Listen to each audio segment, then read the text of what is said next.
아, 새롭게 단장한 문경주입니다.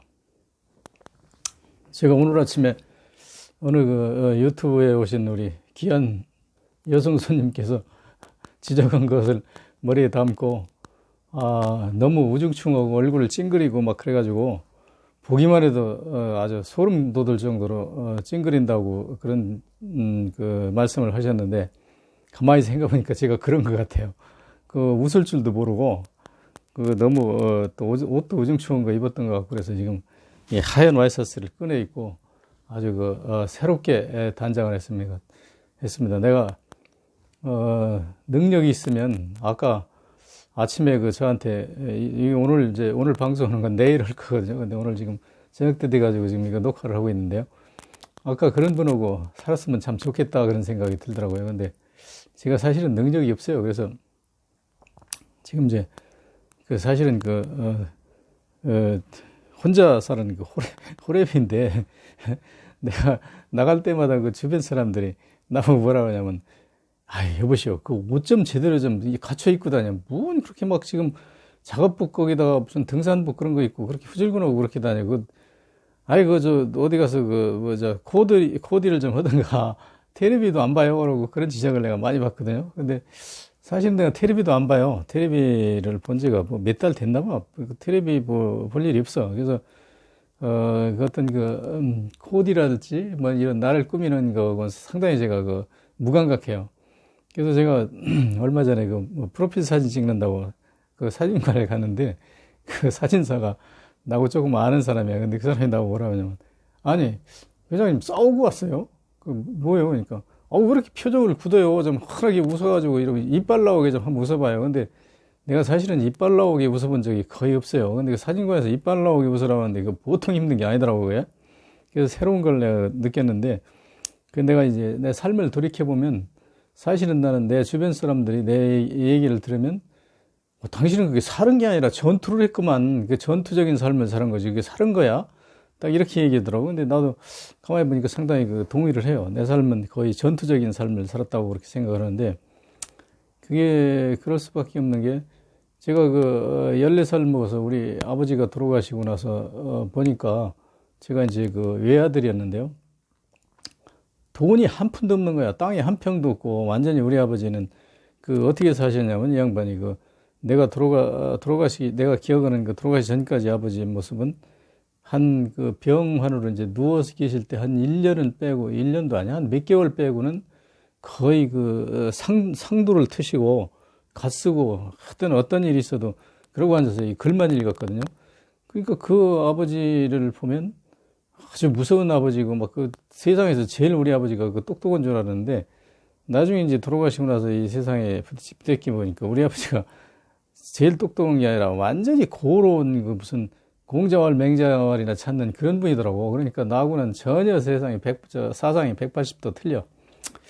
그래서 그런 아버지가 이제 그나마 있을 때는 아무것도 모르고 세상 관심 없이 살았는데, 사람들이 농사 지면 우리 아버지한테 막 선생님이라고 그러면서 쌀도 갖다 주고 벼도 갖다 주고, 그래서 우리는 농사를 하나도 안 짓지만 그냥 그런 대로 먹고 살더라고요. 그래서 우리 아버지가 최고다 그렇게 생각을 했는데, 우리 아버지가 돌아가시고 나니까 그런 걸 하나도 안 갖다 주는 거야, 이게. 그러니까 내가 굶어 죽게 생겼잖아요. 그러니까 얼마나 고통스러워. 그래서 사실은 내가 한 일주일까지 굶어보기도 하고, 거의 죽느냐 사느냐는 그런 전투적인 삶을 살았는데, 지금까지도 안 죽었어요.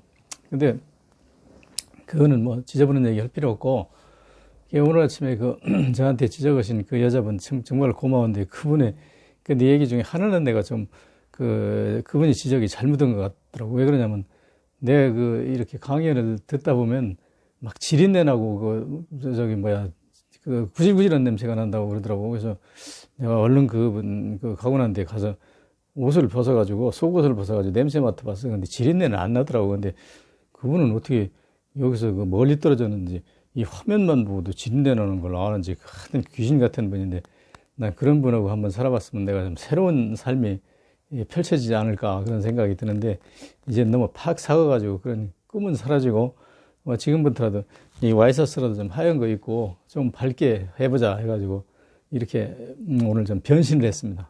근데 제가 하고자 하는 내용들이요.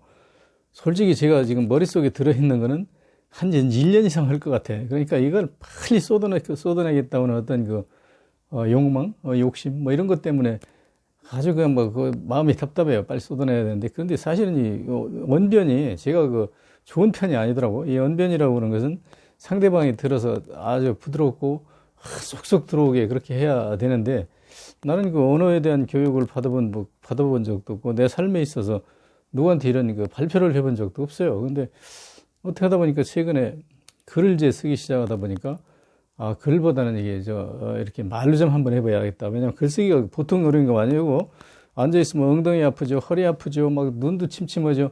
글 써보신 분 알겠지만 어떤 분처럼 나하고 의미 상통하더라고. 어떤 분은 뭐라고 하냐면 아이고 난 편지 한 장 쓸래도 엄청 괴로운데 어떻게 이런 책도 쓰고 그래요. 그런 말씀하시는 분이 있어. 그분은 뭔가 알더라고. 근데 이 사실 글쓰기가 이게 보통 어려운 게 아니거든. 그래서 내가 이제 그저 좀 게을러져 가지고 글쓰기 싫으니까 이제 말로 때우자 해가지고 이렇게 나와서 얘기를 하는 거거든요. 근데 제가 이제 어디까지 얘기를 했더라?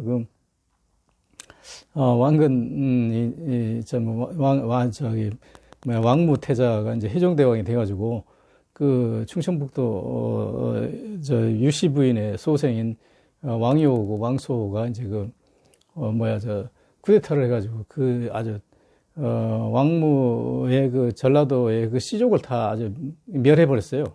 아주 도륙을 해버렸죠. 그래서 그 사람들이 어떻게 죽었는지 뭐 그런 거 역사에 기록도 없으니까 이 영특권 내 머리로 해가지고 어떻게 죽었을 것이다 하는 상상일 뿐이지 그 역사의 기록이라는 건 그냥 죽었어 없어졌어 뭐 이런 거니까 그거 가지고는 전혀 모르는 거죠. 근데 나는 왜냐면 나도 글쟁이지만 이 글쟁이들 말을 잘 안 믿어. 왜냐면 글쟁이라는 건 거짓말을 잘 써요. 글이. 여러분 어떻게 해석하면 되냐면 이 세상에서 소설가가 제일 거짓말 잘한다니까. 왜냐면 소설은 있지도 않은 사실을 있는 것처럼 각색해가지고 이렇게 하는 거 아니야. 그래서 잘 쓸수록 연속곡 봐요. 아주 진짜같이 써놓잖아. 시나리오를. 그래야 연속곡이 좋은 연속곡이거든. 그래서 어떤 순박한 할머니들은 영화배우를 어디 길거리에서 만나면 그런다고 그래. 어떤 악역을 맡은 영화배우를 만나면 전현이 그렇게 나쁜 년이야. 전현이 나쁜 년이라고 쫓아내는데 그러면 영화배우는 참 황당하죠. 그래서 사실은 우리 민족이 똑똑한 것 같아도 아직 덜 똑똑한 분이 많이 있어요. 그래서 그런 사람들이 이제 우리 저변 여론을 지배한다고 할 때, 이거 좀 소설과 현실을 구분하고 역사와 소설을 구분하는 사람이 많아야 되겠다. 이제 그런 생각이 드는데, 하여튼 제가 이제 오늘 얘기하고자 하는 것은 그래서 이제 충청도 오고, 전라도가 이제 알력이 생겨가지고 그거로 전라도가 적어도 한 500년 이상을 마음속으로 박해받는 민족이 되다 보니까 진짜 전라도 사람이 나쁜 사람 같이 보인 거예요. 왜냐면 나쁘다 사람들이 다 그러니까 진짜 나쁜 것 같아. 사람을 하나 가지고요. 좋은 점하고 나쁜 점하고만 이렇게 본다고 그러면 좋은 점만 보면 다 좋게 보이고 나쁜 점만 보면 다 나쁘게 보여요. 그래서 그런 어떤 관념 뭐 이런 게 있기 때문에 그걸 가지고 우리가 좋다 나쁘다 하는 것을 판단하면 안 된다. 이제 그런 말씀을 드리고 제가 이제 충청도 사람들을 한번 분석해 볼게요. 저는 고향이 충남 서산이거든요. 그래서 거기서 17살까지 살았죠. 정확히 얘기하면 17살까지 살다가 이제 성격 형성기를 거기서 보냈죠. 그러고 나서 이제 거기서 떠나는데 내가 얼마나 전투적인 삶을 살았냐면 서산서부터 4일 동안을 걸어서 서울까지 온 사람이야. 그러니까 그것은 목숨을 담보하지 않으면 그렇게 올 수가 없거든. 그래서 이제 나는 서울에 가서 성공을 하든가 아니면 죽든가 둘 중에 하나 하자. 어차피 시골에서 이제 살 길이 막막하니까. 그래서 그렇게 해서 이제 서울까지 온 사람인데 17살까지 살으면서 내가 듣고 본 충청도의 성향이라고 하는 것은 지금 돌이켜보면 충청도 사람들이 참 착하고요. 똑똑해요. 왜 그러냐면 제가 살던 서산 쪽에는 주로 마늘, 양파, 생강 이런 작곡류를 이제 많이 재배하시고 또 가을에는 이제 농사를 짓는데 서울, 인천 사람들이 제철마다 이제 장사하러 많이 와요. 오는데 시골 어른들이 이렇게 얘기하는 소리 들어보면 저놈들 충청도 사람 우습게 보고 왔다가 이제 나중에 울고 갈 거다 그러는데 그게 무슨 얘기였냐면 충청도 사람들이 말을, 저는 지금도 고향에 가면 또 고향 말을 금방 해요. 뭐, 그러시오. 예, 그러면요. 아이고, 안녕하셨시오. 뭐, 이렇게 아주 참, 순하고 착하게 이제 하거든요. 그러니까 도시에 장사꾼이라는 사람들이 와서 이제 우습게 보고, 충청도 사람은 이제 들러먹으려고 뭐 이제 무슨 뭐 이렇게 수작을 하다가 나중에 충청도 사람이 다 속으로 계산하거든. 저 사람이 뭐 별소리를 다 해야 돼. 약장사하는 얘기하는 얘기 들으면 죽을 놈 하나도 없잖아요. 전부 만병통치약이지. 그러니까 그런 얘기 들으면 사실이 맞는 것 같지만 안 맞는다는 걸 충청도 사람들은 알고 있어요. 그러니까 그렇게 딱 얘기해가지고 나중에 대치해가지고 충청도 사람한테 당해, 장사꾼이. 그래서 본래 충청도 우습게 보고 왔다 울고 간다 그러잖아요. 장사꾼이. 이제 그런 얘기가 있었는데 마찬가지로 전라도도요. 저 밑에 남단의 바닷가에서 뭐 미역 따고 소라 따고 뭐 낙지 파고 이렇게 살고 농사 짓고 이제 그렇게 살으니까 서울하고 많이 떨어졌다고 하는 어떤 괴리감도 있겠지만 이런 데서 사람들이 깔보죠. 전라도 자식들 말이야. 여러분 전라도 보고 하와이 뭐 니쿠샤쿠 하는 이유 아세요? 그게 무슨 얘기냐면요. 우리가 조선 말기 전후에서 상당히 어려울 때, 침략당하고 어려울 때, 양반들의 이 수탈 뭐 이런 걸 피해서 우리 민족도 사실은 많이 탈출했어요. 탈출하기도 하고, 일본 해적들이 갖다 팔아먹기도 하고 이래가지고 어디까지 가냐면 하와이까지 가서 하와이 사탕수수 밭에 가서 엄청 농사를 노예 생활을 했는데 거기서 그때 하와이는 노예가 아니고 저임금으로 이제 일을 시키는 거죠. 근데 그때는 자유가 있으니까 일하다가 막 죽게 생겼으면 후닥닥 니쿠샤쿠 싸서 짊어지고 딴 데로 더 돈 많이 주고 이제 편한 데로 가는 거예요. 그러니까 수시로 짐 싸가지고 이쪽으로 갔다 저쪽으로 갔다 막 도망 다니니까 하와이가 미국 대륙 중에서 제일 인심이 나쁜 곳으로 이제 인식이 된 거예요.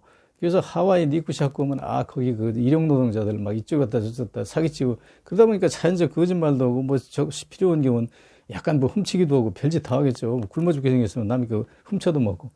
그러니까 인심이 굉장히 나쁜 데라 이제 하와이 니쿠샤쿠라고 그러는데 전라도 보고 이제 하와이 니쿠샤쿠라고 하는 이유가 왜 그러냐면 전라도가 역시 그런 데였거든요. 왜냐하면 생각해 보세요. 거기서 농사도 옛날에 전라도 지역은요.